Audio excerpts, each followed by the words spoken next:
Welcome to Prime Business with me, Emma Davis. A look at our stories. Oil exploration firm Tullow has indicated its preparedness to engage government in resolving almost 400 million tax charge by the Ghana Revenue Authority. Group Chief Executive of Tullow Oil, Raoul Dyer, has justified their decision to go ahead to resolve the tax charge dispute with government despite expected ruling in middle of the year. For some, the move can be described as interesting, especially when Tullow Oil is expecting a ruling on this issue from June this year. This was after it first took the case to an international court in London for an arbitration, following the almost $400 million. Meanwhile, energy strategist Dr. Isi Sulemana has urged government to tread cautiously with Tullow in its attempt to attract more foreign direct investments in the oil sector. Yeah, so you're right. It's very difficult to reconcile. I mean, the two. But I feel that they've seen what I'm talking about. And if you have a chance to read, to follow their annual reports, look at all their assets. Talk about Kenya. Kenya was one of the promising, but at the last minute, a JV partner pulled out. That delayed the FID, a financial investment plan or whatever into the field. If you look at Uganda, nothing is happening. Guyana, there's heat dry hole. So Ghana has been undoubtedly. So Tullow knows this very well. And Ghana government also knows that very well. Without Tullow, we don't have upstream, I can tell you on authority. Tullow also knows that without Ghana, they don't have, portfolio. So in all this, I think Tullow they don't want to do any miscalculation.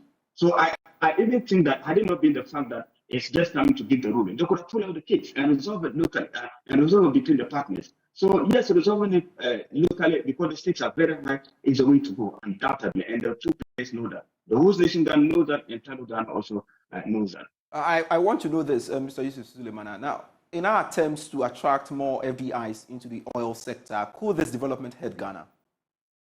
Yeah, definitely. Definitely. That's why I didn't want it to go to the international terrain. I said we need the money, but we need to tread cautiously, just not to send wrong signals to the international space that Ghana is going after their investors. We don't have to let it look that way.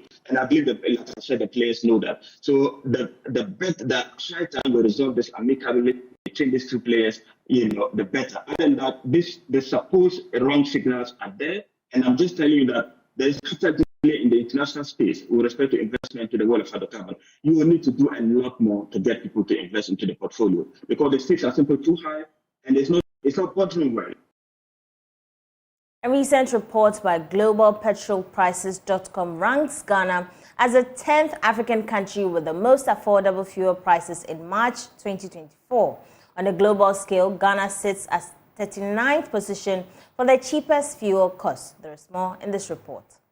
Currently, petrol prices in Ghana range from 12 Ghana cedis and 2 pesos to 13 Ghana cedis 29 pesos per litre, while diesel falls between 13 Ghana cedis 21 pesos and 14 Ghana cedis 60 pesos per litre. This represents an increase from previous rates. According to globalpetrolprice.com, the average price of fuel, which is 13 Ghana cedis and 3 pesos, is cheaper than the global average of $1.30 per litre. The importance of a low fuel price cannot be overstated, particularly in countries with low income levels. Low gasoline prices have an impact on many facets of the global economy. They empower consumers and companies and shape the market while ensuring that an economy can function smoothly. With this reason, governments work to keep the price of fuel somehow low.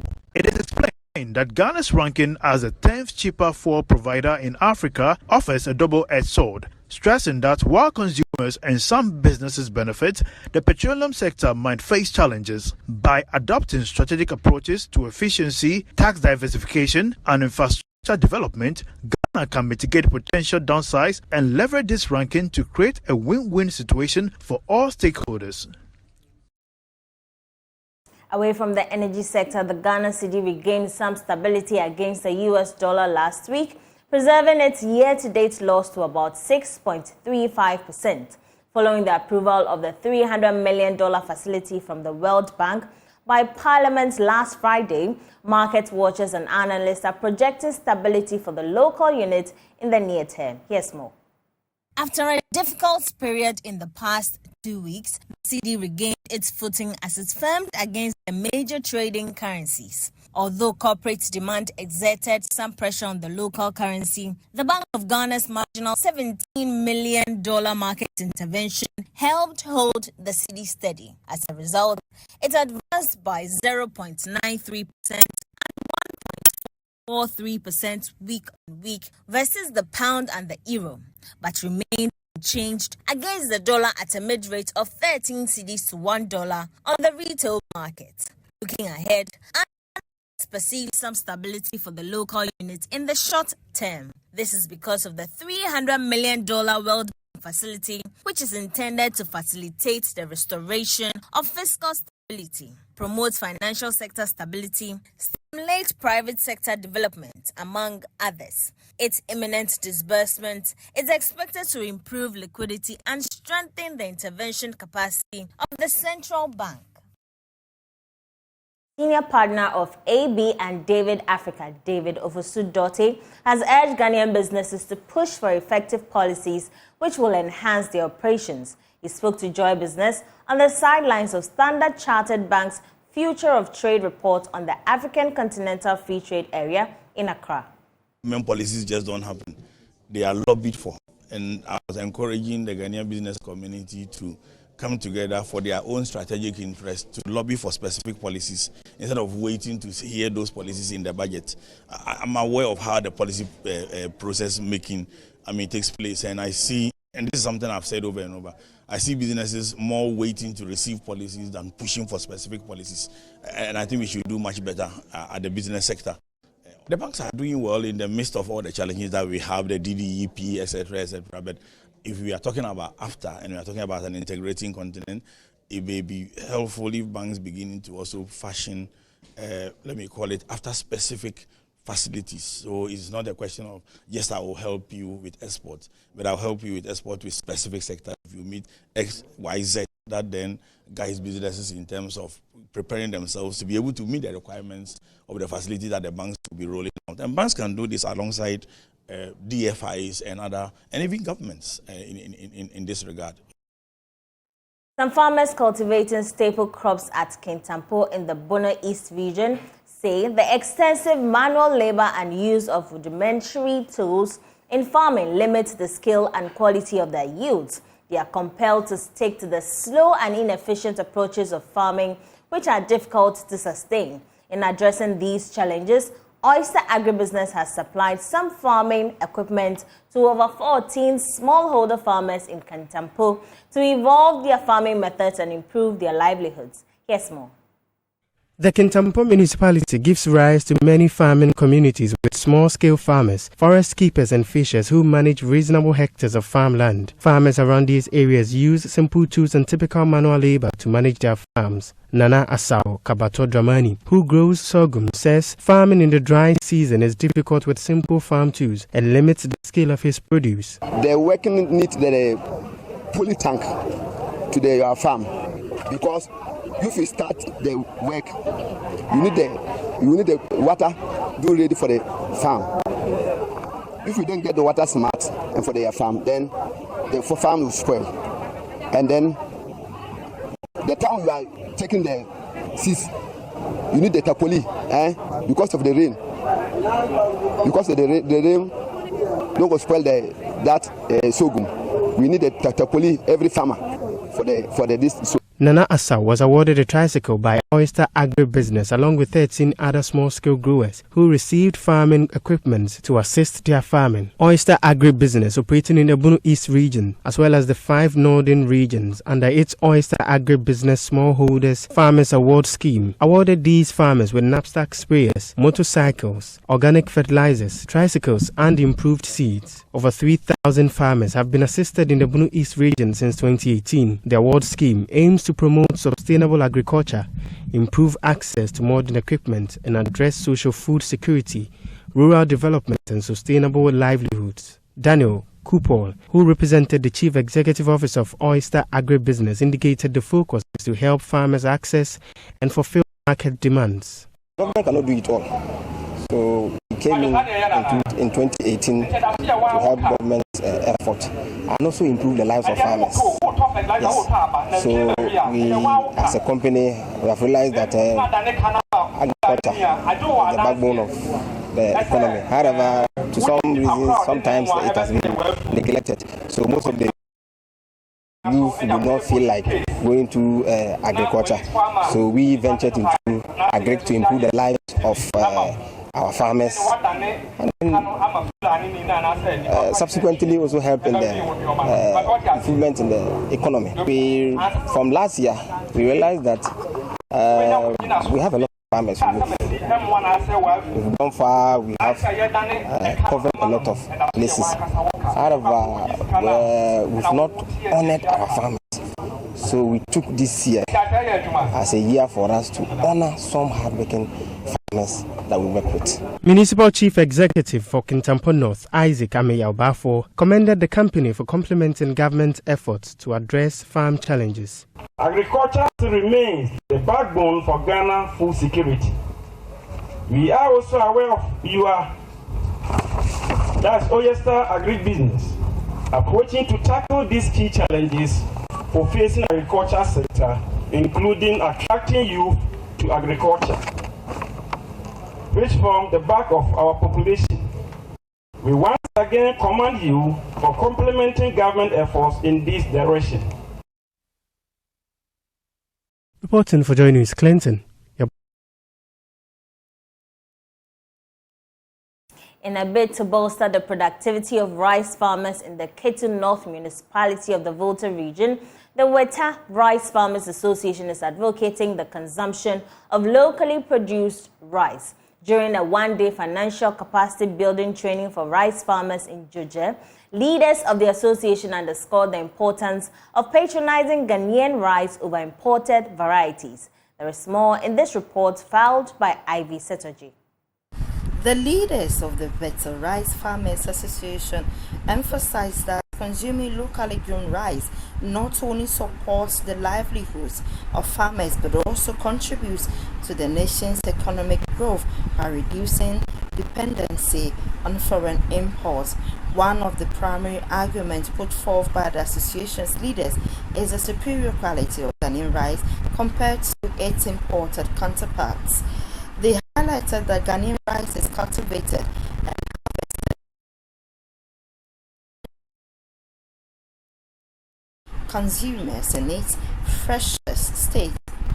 This understanding, a one-day financial capacity workshop organized for the rice farmers in the Ketu North municipalities is aimed to create awareness for farmers to understand the roles they play in the country and also to expose some of the challenges faced by the farmers and build their capacity to understand certain aspects of their work and improve on it. The patron for Better Rice Farmers Association, Samson Kluche Gamenya, in an interview said it's time Ghanaians do away with misconceptions about local rice and patronize it, so that Ghanaian youth will develop interest in rice farming to reduce.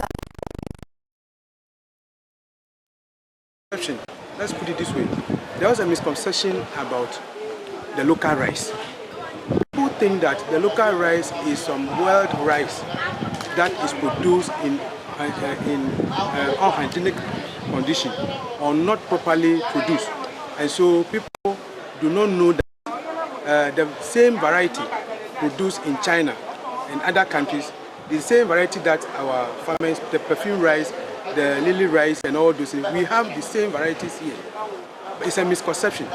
The foreign rice, I'm not condemning it though, the foreign rice is kept for quite a long time before they bring it down to Ghana. So they have to medicate it, they have to preserve it. But the local rice is very fresh from the farm. You understand? We don't add any chemical to it. So it has all the natural ingredients.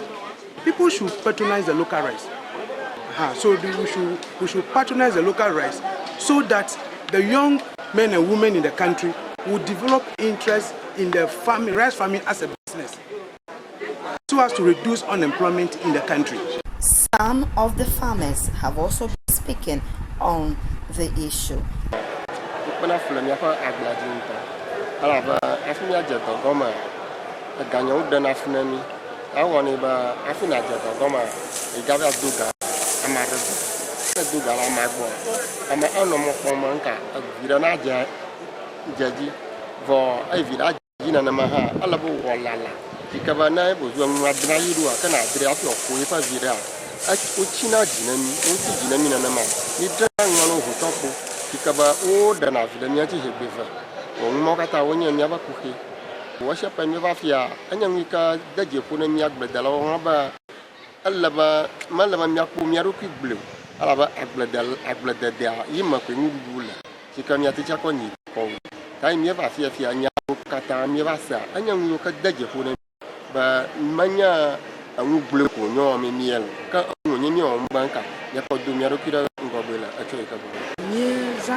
I've Satoji, Joy News, Chuche.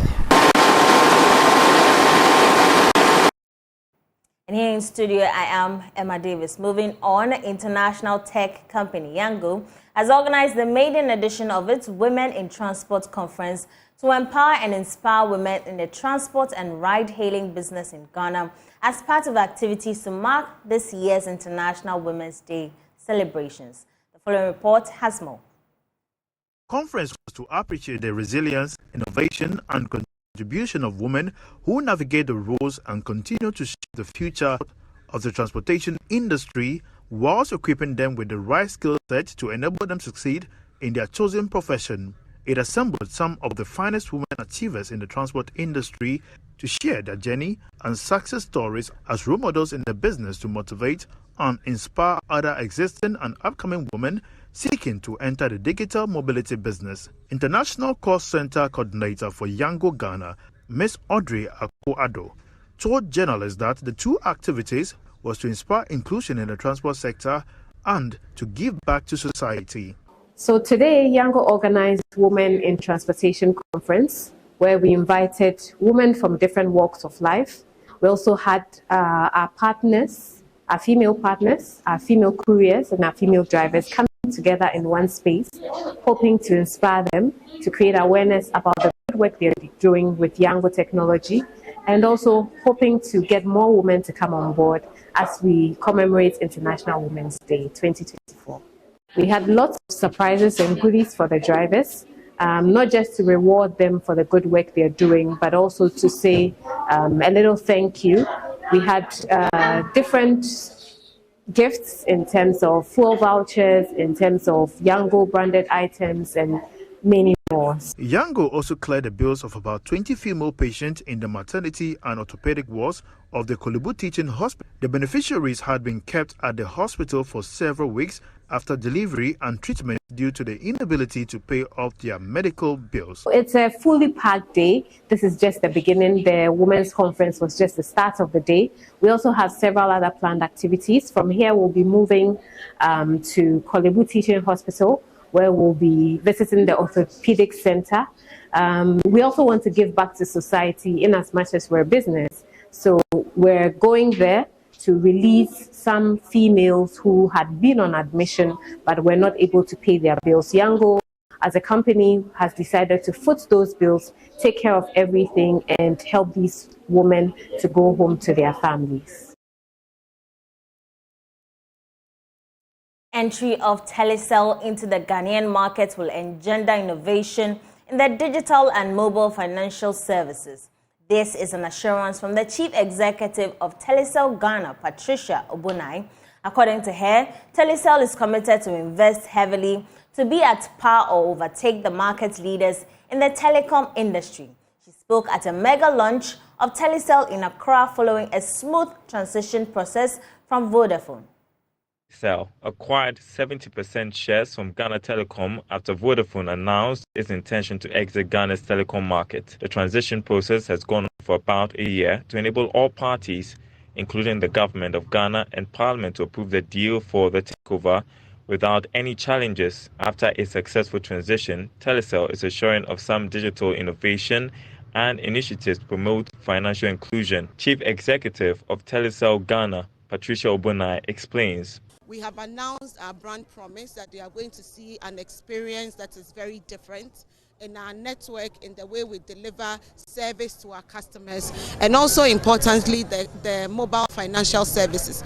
There will be a lot of digital innovations that will come up, and so we announced our app called the Tescell Play that everybody should download it, and over the period you begin to see the changes that will happen, especially in the financial services. Chief Executive of Tescell Group, Mo Damush, assured of the necessary investment in the long term to make the network more attractive. We have acquired the company last year. Although we have launched the brand today, and today Vodafone Ghana has become Tescell Ghana, but we've been in the country since 1 year. Let me give you a small example on what we have done in the first year, even before rebranding. We have expanded the 4G network by 500 sites within 1 year. That's the largest expansion in the history of the company within a short period of time. We have increased our retail shops from 30 shops to 150 shops within that year. So that momentum will continue, and I promise you that this momentum this year will be much faster and will continue for the coming time. We are dedicated for this country.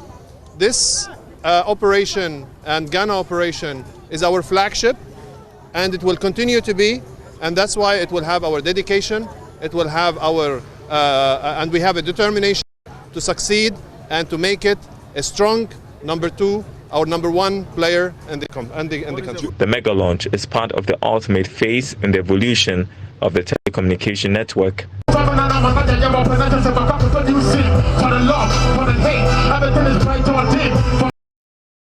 that note, we end Prime Business tonight. I am Emma Davis. For more business news, do log on to myjoyonline.com.